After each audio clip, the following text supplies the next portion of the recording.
My relationship with paparazzi is zero. तो उसने बेचारे ने किसी और नंबर से मुझे फ़ोन किया, सर मेरा रणबीर कपूर ने मोबाइल ले लिया है।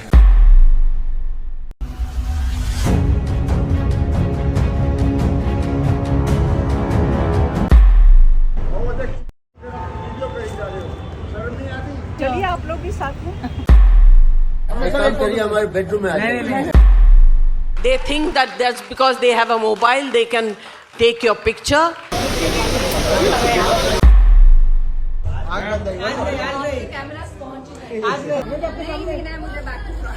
पीछे का मान लेना। नहीं पीछे का क्या सीन है भाई?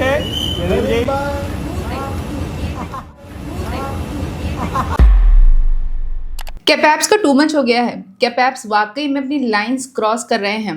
क्या इन सेलिब्रिटीज को पापराजी अपने कंटेंट और मनी मेकिंग का एक जरिया बना रहे हैं? और ये पैप्स फोटोज और वीडियोस लेकर पैसा कमाते कैसे हैं? क्या सिर्फ सेलिब्रिटीज पीआर इन्हें पैसे देते हैं या फिर ये फोटोज और वीडियोस आगे भी बेचे जाते हैं? क्या आज के सोशल मीडिया के दौर में where visibility is equal to relevance, one pap video is equal to 10 media articles and millions of views, क्या सिर्फ पेपराजी को इन बॉलीवुड सेलेब्स की जरूरत है या फिर it is also the other way around? Do celebrities genuinely dislike pap और it's only Jaya Bachchan? Drain pipe tight, गंदे गंदे पैंट पहन के, हाथ में मोबाइल लेके. What kind of people are these people? चुप रखो, मुंह बंद रखो।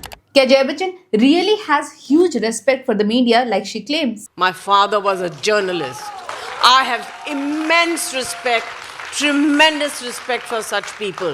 वो मीडिया जिन्होंने बच्चन को एक नहीं बल्कि दो बार बैन किया था। मेरे बारे में लिखना बंद कर दिया, मेरी तस्वीरें छापना बंद कर दिया। किसी फिल्म की स्टार कास्ट लिखनी होती थी और अगर उस स्टार कास्ट में मेरा नाम होता था तो मेरे नाम की जगह एक कॉमा लगा दिया जाता था। मैंने इतना बड़ा बैन पहली बार देखा था। अमिताभ बच्चन, अभिषेक बच्चन, ऐश्वर्या, जया जी, सबको बैन कर दिया। वो मीडिया जिनकी इंग्लिश भी अच्छी थी और पैंट्स भी टाइट और गंदे नहीं थे, वो मीडिया अमिताभ बच्चन के आते ही अपने कैमरास ऑफ कर देते थे। कई इवेंट्स पे बुलाते थे तो पर कैमरे नीचे रख देते थे। अमिताभ बच्चन का नाम तक आर्टिकल्स में मेंशन नहीं किया जाता था। उनके नाम की जगह न्यूज़पेपर्स में एक कॉमा डाल दिया जाता था। पर ऐसा क्यों हुआ था? तो आज बात करेंगे पेपराजी की हिस्ट्री की, उनसे जुड़ी कंट्रोवर्सीज की, सेलिब्रिटी इश्यूज की और करंट सिचुएशन की where they are often blamed for crossing the line. तो आखिर तक देखना जरूर। पर सबसे पहले इंट्रोडक्शन। हेलो, मैं तनुश्री और आप देख रहे हैं वेरी इंटरेस्टिंग। तो आपने आखिरी बार न्यूज़पेपर कब पढ़ा था? अच्छा चलिए ये बताइए कि आपने कितने न्यूज़पेपर्स के सब्सक्रिप्शंस लिए हैं? आई एम श्योर अगर आप एक मिलीनियल है या फिर एक जेनजी हैं तो शायद आंसर वुड बी कि बहुत साल हो गए न्यूज़पेपर को हाथ में लिए। लेकिन इंस्टाग्राम आखिरी बार कब खोला था? शायद अभी कुछ मिनटों पहले। तो कहने का मतलब ये है कि आज के सोशल मीडिया की दुनिया में हर कोई सोशल मीडिया पर आ चुका है और सिर्फ आया ही नहीं है बल्कि वो छाना भी चाहता है और उसके लिए शॉर्टकट है ये पेपराजी। पैसे दो और वो आपको कवर करेंगे, फेमस बना देंगे। ऑलरेडी फेमस हो तो थोड़ा और फेमस बना देंगे। Some love to post for them,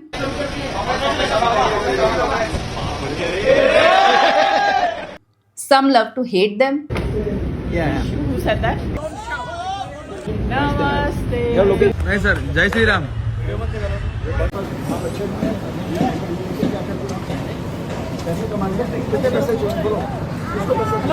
And then there are some जिनका तो काम धंधा ही इनको बुलाकर चलता है। But before we discuss the important questions like do these paps cross their line or do these celebrities misbehave with them, let's begin with the history of paparazzi culture in India. कि ये सब आखिर शुरू कहाँ से हुआ था? अब जैसे कि जया बच्चन कहती हैं कि she has immense respect for the media क्योंकि उनके फादर एक जर्नलिस्ट थे, तो शायद उन्हें ये पता नहीं कि it is actually the media that started this pap culture. In the 80s and 90s, India didn't have paparazzis unlike the Hollywood.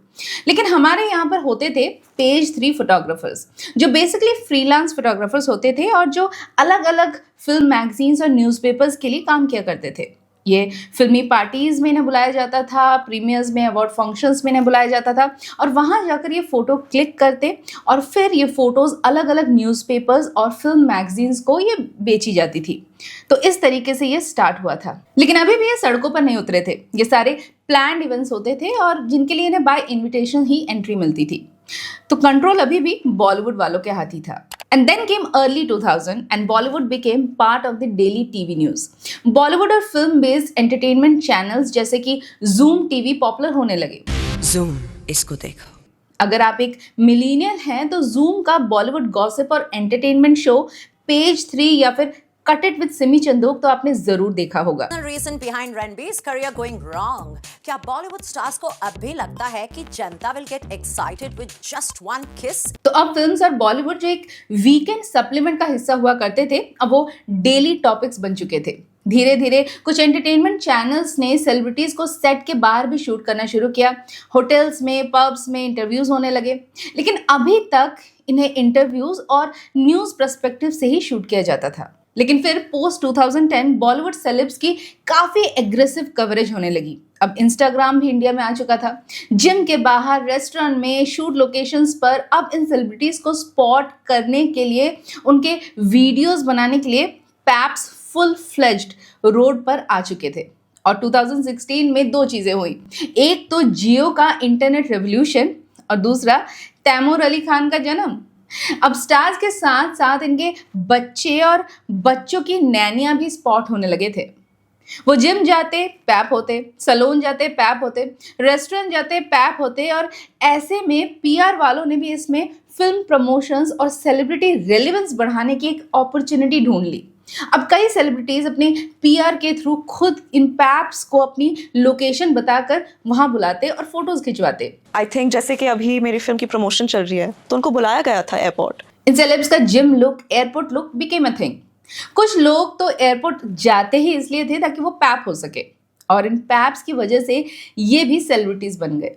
और आज तो सिनेरियो ये है कि पेपराजी अपने आप में एक फुल फ्लेजेड इंडस्ट्री बन चुका है, जिसमें 4 मेन प्लेयर्स हैं: विरल भयानी, मानव बंगलानी, योगेन शाह एंड वीरेंद्र चावला, जिनके सोशल मीडिया पर मिलियंस में फॉलोअर्स हैं और पूरी मुंबई में इनके पैप्स घूमते और सेलेब्स को कैप्चर करते रहते हैं। अब वैसे तो इन पैप से ज्यादातर लोगों को प्रॉब्लम नहीं है, सिवाय एक के। चुप रहो, मुंह बंद रखो। I dislike you immensely.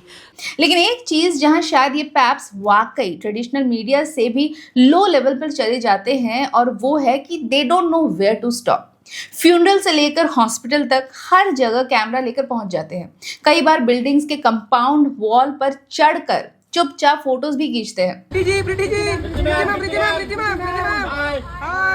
Celebrities के पीछे फोकस कर करके वीडियोस बनाते हैं और फिर पूछते हैं कि पहचान कौन? And this is not okay. कोई सेलिब्रिटी अगर गलती से गिर जाता है तो दूसरी जगहों पर यानी कि हॉलीवुड वगैरह में पैप्स जो है वो रुक जाते हैं। And I fell. Everyone put their cameras down. Until now, there is no clip of me falling. लेकिन हमारे यहाँ उसी चीज को बार बार रिप्ले करके वीडियो बनाया जाता है। लेकिन फिर कई बार ऐसा भी होता है कि इन सेलिब्रिटीज में से ही कोई इन पैप्स को टिप ऑफ देता है कि किसी सेलिब्रिटी के घर पहुंच जाओ फ्यूनरल में, ताकि वहां पर वो खुद अपने आप को क्लिक करवा सके। वहां पे क्यों जाते हैं? क्योंकि मीडिया रहती है। और सिर्फ इतना ही नहीं, पैप्स के साथ साथ एयरपोर्ट में फेक फैंस भी प्लांट किए जाते हैं, जो कई बार एक ही फैंस अलग अलग जगह पर इनसे ऑटोग्राफ लेते हुए नजर आए हैं।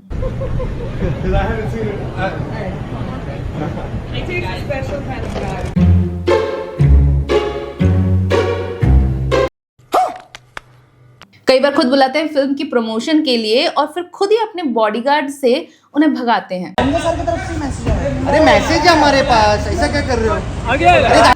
तो प्रॉब्लम किस तरफ से है?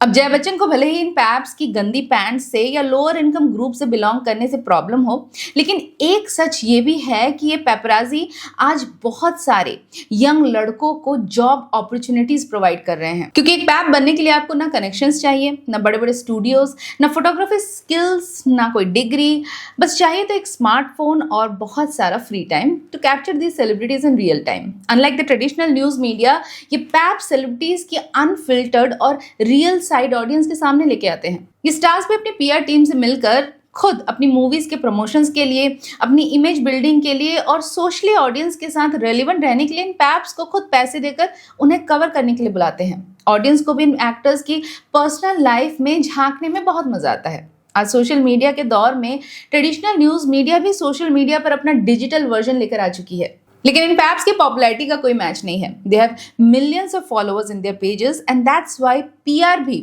इनके थ्रू प्रमोशंस करने में ज्यादा बिलीव करती है. ना Bollywood runs on visibility. Publicity के बिना यहाँ पर कोई रेलिवेंट नहीं रह सकता और इन स्टार्स के रेलिवेंट रहने में इनकी मूवी से ज्यादा आज इन पैप्स का इंपॉर्टेंट रोल है. आज पैपराजी एक पूरी इंडस्ट्री बन चुका है और इनके ये पैप सिर्फ फोटोग्राफर नहीं रहे, अब ये कंटेंट क्रिएटर्स भी बन चुके हैं. ये खुद लाखों करोड़ों में कमा रहे हैं. पाजी मैंने 4 साल हो गए, तो 4 साल में मैंने कमाए रहेंगे 10-12 करोड़ 10-12 करोड़.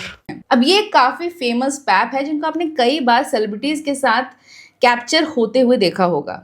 नाम है शैलेश पांडे उर्फ छोटू और आज इनके खुद के इंस्टाग्राम पेज में 2 मिलियन से भी ज्यादा फॉलोअर्स हैं. तो सेलेब्स को फॉलो करते करते ये टाइट और गंदी पैंट वाले पैप्स खुद सेलिब्रिटी बन चुके हैं. Ladies and gentlemen, you are not ready for this. तो आखिर पैप्स एंड फोटोज और वीडियो से पैसा कैसे कमाते हैं, इनका रेवेन्यू सिस्टम क्या है, इस पर भी डिस्कस करेंगे और बात करेंगे कि क्यों ये पैप्स आखिर अपनी लाइन क्रॉस कर जाते हैं. The negatives of pap culture and also the big media ban on the Bachchans. How the paps make revenue. For paps content is currency. इन पैप्स का सबसे पहला और मेन रेवेन्यू जनरेट होता है इनके इंस्टाग्राम प्लेटफॉर्म से. एक टॉप पैप पेज जिसमें मिलियंस ऑफ फॉलोअर्स हैं और हर घंटे नए रील्स डाल रहे हैं, वो इजीली पर मंथ 4 से 10 लाख सिर्फ इंस्टा से ही कमा लेते हैं. और इसके अलावा ये लॉन्ग फॉर्मेट वीडियोस जैसे कि किसी इवेंट का अनकट वर्जन अपने यूट्यूब चैनल पर डाल देते हैं, तो वहां से भी इनकी कमाई होती है. लेकिन ये इनके इनकम का मेन जरिया नहीं है. इन पैप्स का पैसा कमाने का जो मेन जरिया है वो है न्यूज़ पोर्टल्स एंड चैनल्स. जी हाँ, द ट्रेडिशनल मीडिया जिसकी जया बच्चन काफी रेस्पेक्ट करती हैं. You call them media? I come from media. They will represent us.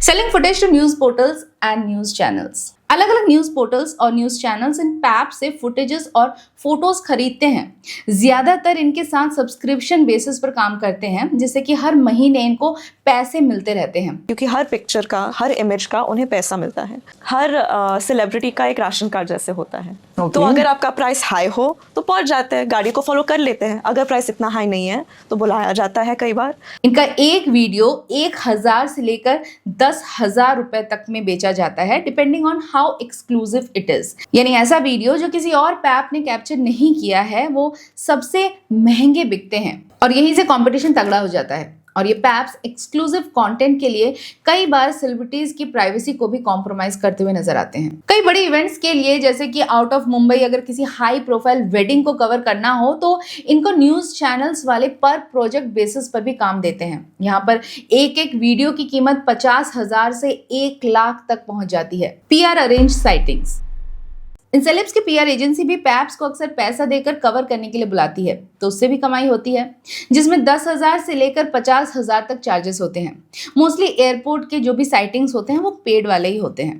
Plus ये लोग इंटरनेशनल मीडिया और इमेज लाइब्रेरीज जैसे कि गेटी इमेजेस वगैरह को भी सब्सक्रिप्शन बेसिस पर इमेजेस और वीडियोस बेचते हैं. तो यहाँ इनकी कमाई जो है वो डॉलर्स में हो जाती है. तो यहाँ सिर्फ सेलेब्स को नहीं बल्कि पैप्स को भी सेलेब्स से काफ़ी फायदा होता है. और कई बार ये ज़्यादा पैसे बनाने के चक्कर में एक्सक्लूसिव फुटेज के लिए अपनी बाउंड्रीज भी क्रॉस कर जाते हैं.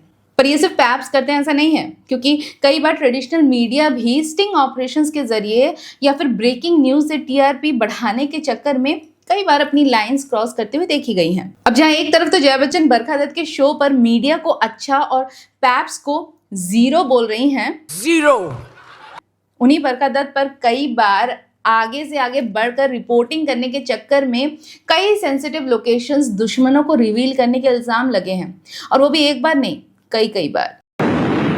What you heard right behind you was the sound of Bofors gun directly targeting the top of Tiger Hills. The top of Tiger Hills. Some people inside the hotel have managed to make a phone call to somebody who's staying on the 19th floor. तो कहने का मतलब ये है कि traditional media भी पाक साफ कतई नहीं है, और इसमें आम पब्लिक भी जिम्मेदार है, क्योंकि ये जितने भी रीसेंट टाइम्स में हॉस्पिटल सीन्स रिकॉर्ड किए गए हैं, चाहे वो ऋषि कपूर का हॉस्पिटल वाला वीडियो हो या फिर धर्मेंद्र का, ये पैप्स नहीं थे हॉस्पिटल में, ये हॉस्पिटल का स्टाफ था जो इन्हें रिकॉर्ड कर रहा था, जो एक आम पब्लिक है. हाँ, पैप्स ने इन वीडियोस को आगे सर्कुलेट ज़रूर किया, लेकिन हम भी ऐसी वीडियोस देखने के लिए एक्साइटेड रहते हैं, और जहाँ पर डिमांड ज़्यादा होगी वहाँ पर सप्लाई तो होगी ही। पर कभी कभी ये सेलिब्रिटीज सिर्फ पैप्स पर ही नहीं बल्कि फैंस पर भी भड़क जाते हैं, और गुस्सा निकालने में सबसे आगे अगर कोई नाम है तो वो है जया बच्चन।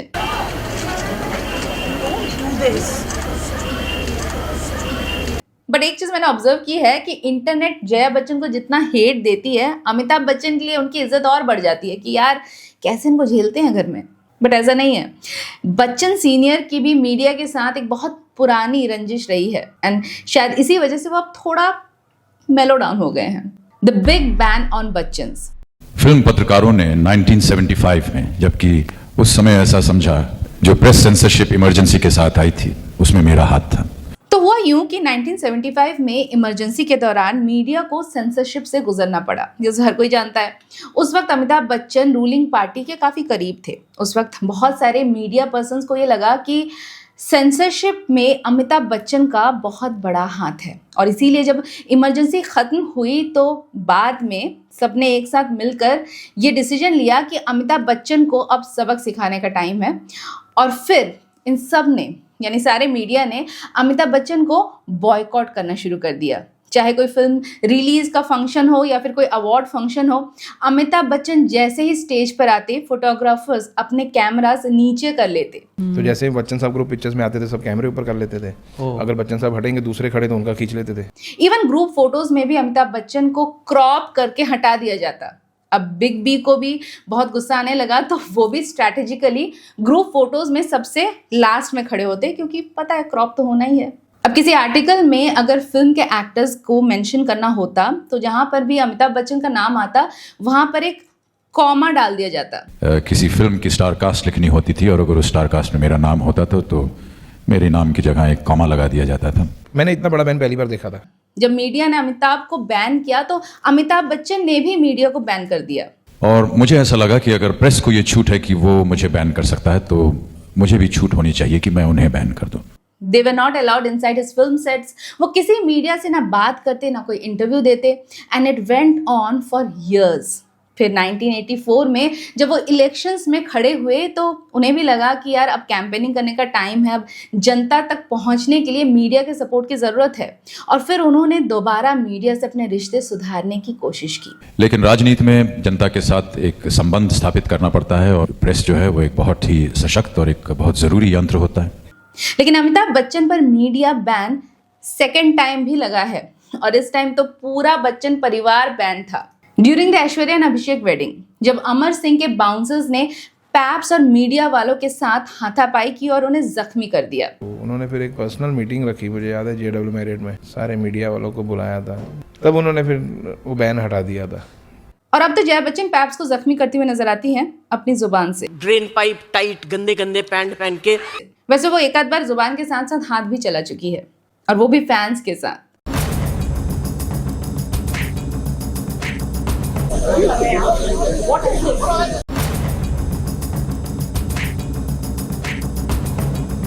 तो क्या it's time for a third time ban? I don't give a damn.